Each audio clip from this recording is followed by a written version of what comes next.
Hi guys, ito po yung kaganapan ngayon at update natin dito sa Barangay 313 no, mga kababayan natin no.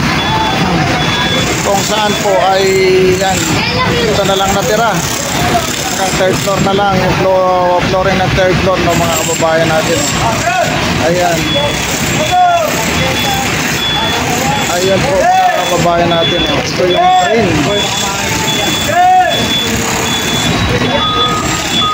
Ayan po mga kababayan natin naitayo itong Barangay Hall 313 sa pamagitan ni Congressman Joel Chua. Ayan, at naitayo itong illegal no, kasi walang building permit, walang construction permit, at ito ay tinayo ng sa pamagitan ng DPWH, pero ito ay project ni Congressman Joel Chua. Ayan po mga kababayan natin no. Kaya ginawa, pinatibag ni Yorme. Ayan no.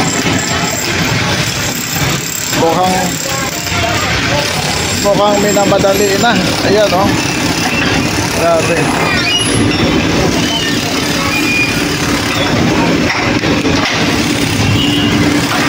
Ayan po.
Lagi kayo uminom ng kape sir no? Mahirap na po, wala pong take two pag ano sir eh. Wala pong take two pag nagkamali. Oo. Nervous ka? Hindi, ingat lang po. Oo. Ganun talaga. Mahirap po magmagaling pag ganyan senaryo po. Mas professional po yung kasama. Okay.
Ilan taon na ba kayo nagtatrabaho dyan, sir?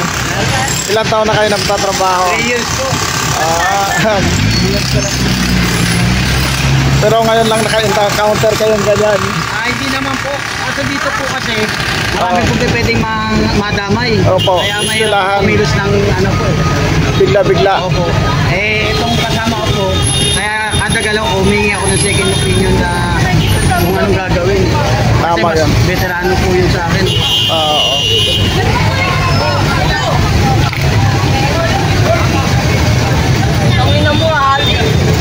Ayan mga kababayan natin, oh.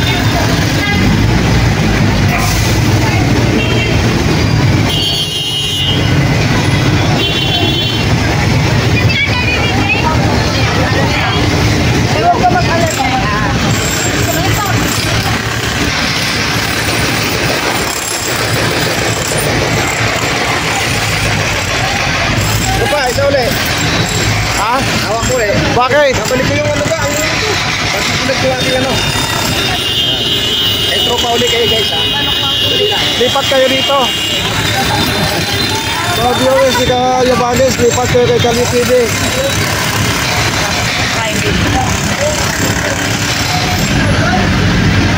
Kalye TV 25 vlog.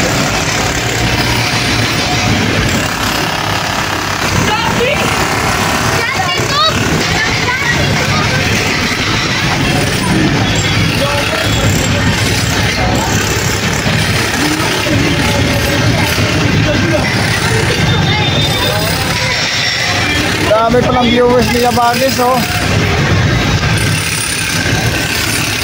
Ayan, mga kababayan natin, oh.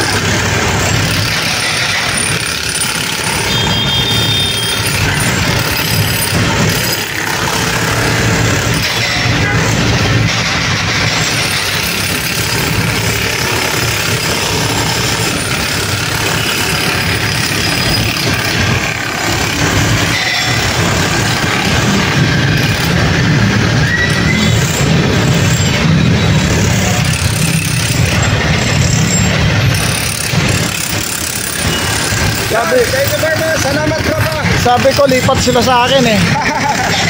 Pwede naman. Ito lang naman ang viewers natin. Ayan. Dilipat ko yung motor kasi ang init eh.